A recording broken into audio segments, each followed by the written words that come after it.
पाकिस्तान, बांग्लादेश और अफगानिस्तान से आए गैर मुस्लिम शरणार्थियों को भारत की नागरिकता देने के लिए देश में नागरिकता संशोधन एक्ट यानी सीएए लागू हो गया है। 11 मार्च को गृह मंत्रालय ने इसके नियमों की अधिसूचना जारी की। सीएए कानून लागू होने के बाद सरकार के इस फैसले पर विपक्ष उबल पड़ा है। पश्चिम बंगाल और केरल सरकार ने इस कानून का विरोध किया है। वहीं कांग्रेस और आम आदमी पार्टी समेत सभी दलों ने सरकार के इस कदम की आलोचना की है।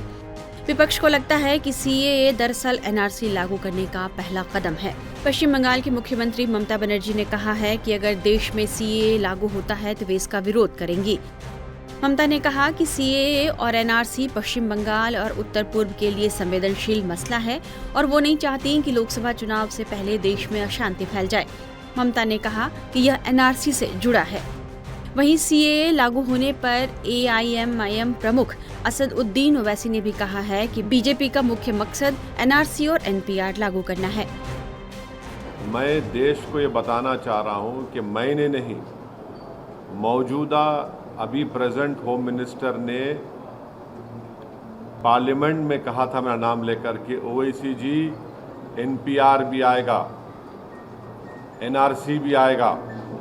कई टीवी के इंटरव्यूज में उन्होंने बात कही थी।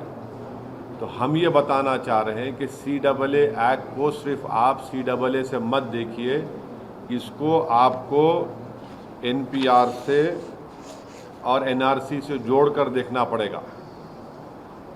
और जब वो होगा तो जाहिर है उसमें सबसे ज़्यादा निशाना बनेंगे मुसलमान, दलित, आदिवासी और गरीब लोग। पांचवी बात यह है कि अब आसाम में सुप्रीम कोर्ट मॉनिटर्ड एक एनआरसी हुआ। 19 लाख लोगों के नाम नहीं आए, जिसमें से लगभग 10 से 12 लाख हमारे हिंदू भाई बहनों के नाम नहीं आए। उनको अब हेमंत बिस्व शर्मा ये बोल रहे हैं कि सीएए कानून जब इम्प्लीमेंट होगा तो उन सब को सिटीजनशिप मिल जाएगी, क्योंकि उनका रिलीजन उसमें इंक्लूड हो गया। अब उसमें 1 लाख से 1.5 लाख या 2 लाख करीब जो मुसलमान नाम है, उनको इसका फायदा नहीं मिलेगा। ये बताइए, ये नाइंसाफी नहीं है तो क्या है? हेमंत बिस्व शर्मा ने कहा, बीजेपी के नेताओं ने कहा कि 19 लाख में जो 10 से 12 लाख जो हिंदू भाई बहन के नाम नहीं आए, उनको मिल जाएगा, पूरा सिटीजनशिप मिल जाएगी उनको। समझा जा रहा है कि ओवैसी की यह चिंता बीजेपी सरकार के पूर्व के वादों को देखते हुए है। सीएए और एनआरसी लागू करना बीजेपी के वादों में शामिल रहा है। मई 2023 में कर्नाटक में हुए विधानसभा चुनाव में बीजेपी ने अपने घोषणा पत्र में नेशनल रजिस्टर फॉर सिटीजन्स यानी एनआरसी और यूनिफॉर्म सिविल कोड यानी यूसीसी कानून को लागू करने का वादा किया था। बीजेपी ने कहा था कि अगर हमारी सत्ता में वापसी होती है तो हम यहां पर समान नागरिक संहिता और एनआरसी को लागू करेंगे। बीजेपी ने इसे कर्नाटक चुनाव के अपने घोषणा पत्र में शामिल करके दक्षिण भारत में एक तरह से भूकंप ला दिया था। बीजेपी के इस ऐलान के बाद वहां सियासी उथल पुथल मच गया था। 2021 के असम विधानसभा चुनाव के बाद पहली बार किसी विधानसभा चुनाव में एनआरसी का मुद्दा चर्चा में आया था। अभी एकमात्र असम ही ऐसा राज्य है जिसके पास ऐसा दस्तावेज है और अपने नागरिकों की पहचान के लिए वो इसे अपडेट करता है।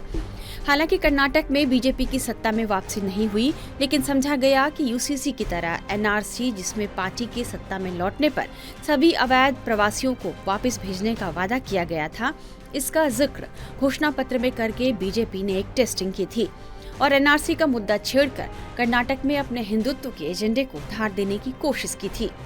यूसीसी को लेकर भी कई राज्यों के घोषणा पत्र में इसी तरह की टेस्टिंग की गई थी। धीरे धीरे इस टेस्टिंग का नतीजा यह रहा कि बीजेपी शासित राज्य उत्तराखंड यूसीसी लागू करने वाला पहला राज्य बन गया है। दूसरे बीजेपी शासित राज्य भी उसी नक्शे कदम पर हैं। बीजेपी ने 2019 के लोकसभा चुनाव में अपने घोषणा पत्र में एनआरसी बनाने और सीएए लागू करने का वादा किया था। सीएए को 2019 में संसद से मंजूरी मिल गई थी, लेकिन नियमों के अभाव के चलते इसे लागू नहीं किया गया। 11 मार्च को यह कानून लागू हुआ है। वहीं एनआरसी को लेकर गृह मंत्री अमित शाह कह चुके हैं कि एनआरसी लागू करने की बात बीजेपी के घोषणा पत्र में है। एनआरसी को लेकर बीजेपी पर विपक्षी दलों की शक की वजह यह है कि बीजेपी ने अपने घोषणा पत्र में जिन जिन वादों का जिक्र किया है, चरणबद्ध तरीके से उसे लागू भी किया है।